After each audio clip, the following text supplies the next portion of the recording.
on their own, and they had nothing. Okay, I've had workers, one who's sitting here, who's asked for the cases of the children with the rare diseases or the seizures, and that these are kinds of diseases that maybe only 10 or 12 children have had that are just so rare, and this person willingly asked for these types of cases and did extremely well. And some of these are the children that she knew were going to die. So can you imagine volunteering to take some of the most critically ill children? I wanted to mention a worker here who on her own time took a child to a recital on evening hours. That worker had her own child waiting for her, but she managed to bring the child to the recital. And I think it was the same worker who on a Christmas day, because she had a reunification plan, brought the child home on the Christmas day, and a few hours later, brought her back to her foster home. And so I just want to acknowledge people like that. There's another worker here who sat with one of her teenage cases, a girl who was in labor until she delivered. So I mean, these are just extraordinary people that I've been privileged to work with. Another person who's sitting here, I know, picked up a family at 6 a.m. in the morning because they had to be to DTA. They were in a shelter and they were being moved across the state. And this person made several trips to get this family, I think of 5 and 2 parents, with all their suitcases to the DTA office to be picked up, I think like 8 o'clock in the morning. Okay, I wanted to acknowledge somebody who isn't here, who's been involved with getting siblings together on the weekend. I also want to acknowledge all of those of you who take the time when there are recruitment events to bring children to these adoption parties. Otherwise, they would not be able to go because the adoption workers could not transport all these children.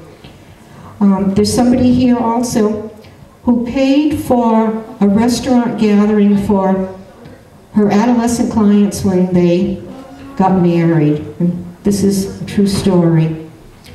I know there are many people who have donated household objects and actually helped move them, people who've used their trucks, their vehicles. And I once had a unit member who rented a truck, and she was not a good driver too, but rented a truck, and Brian is smiling there, he knows who. And I think Brian was involved with carrying stuff up to the 2nd floor. So all of you who've carried things up to give to clients and you've climbed 2 or 3 flights, I really praise you. And I also want to acknowledge all those people who just love babies and who comfort every baby that comes to the office. There are some special baby lovers here. And also, I do want to mention the people who are very good with adolescents and who spend their life with adolescent children. It wouldn't be my first thing to want to volunteer. And I wanted to mention, not going to mention by name, but you know who our Christmas angels are, without whom our Christmas presents that have been donated would not get delivered. And I also want to thank those who use their own vehicles to go get presents that are donated to us by banks or different agencies.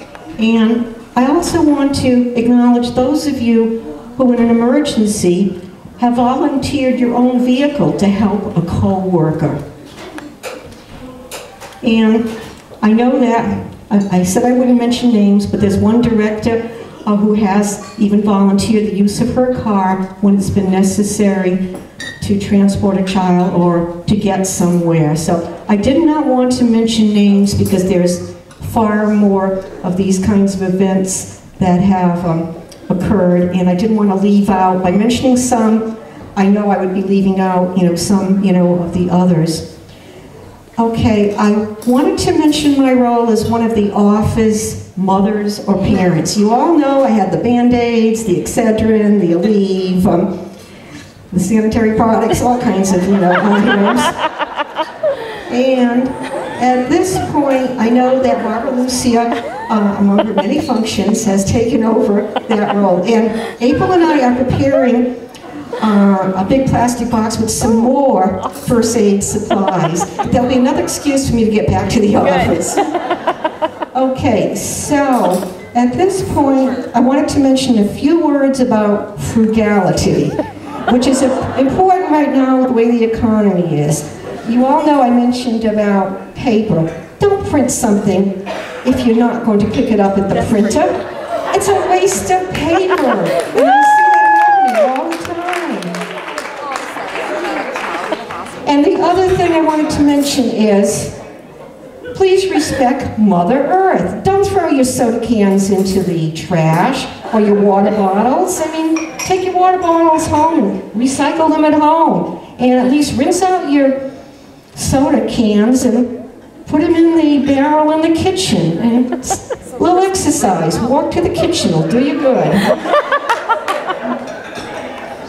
Okay, I think I'm just about done. So in conclusion,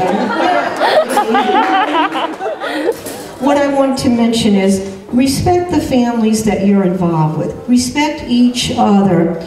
And you never know, you may be the role model for some child in your caseload who is going to grow up knowing what a protective worker is and who someday may be doing your job. And I know it has happened. I was involved with 2 cases where these people later on became probation officers. So at this point, you never know in your caseload who has the potential to be a social worker, a probation officer, doctor, or whatever. So encourage children to stay in school. And I know a lot of these kids are not listening to you, but keep that message that you need to be in school in order to get anywhere. And I thank you all for the kind statements that you made about me. And so I'm going to again repeat, please be kind, to everyone. You need the people you work with, they need, you. And at this point, you may end up with finding a friend for life who will be available for you in personal crises. So please respect who you work with and have a good word for everybody. And I just wanted to mention, I dearly will miss you, and you all need to try to keep a sense of humor, because who else would do this job if you don't have a sense of humor? Some days you're told to jump left after you've just jumped right, and we all know what that's like. And I wanted to mention, don't wish your life away. Back when I started, and I was sitting next to Ken Balboni in welfare, and I did that work for 3 years before we went into doing services. I never imagined that I would stay a whole lifetime practically working for the state. So whether you have 3, 13, or 21 years before you retire, they'll come all too soon. I miss the job, and I miss all of you beautiful, special people. So that's it. Yeah.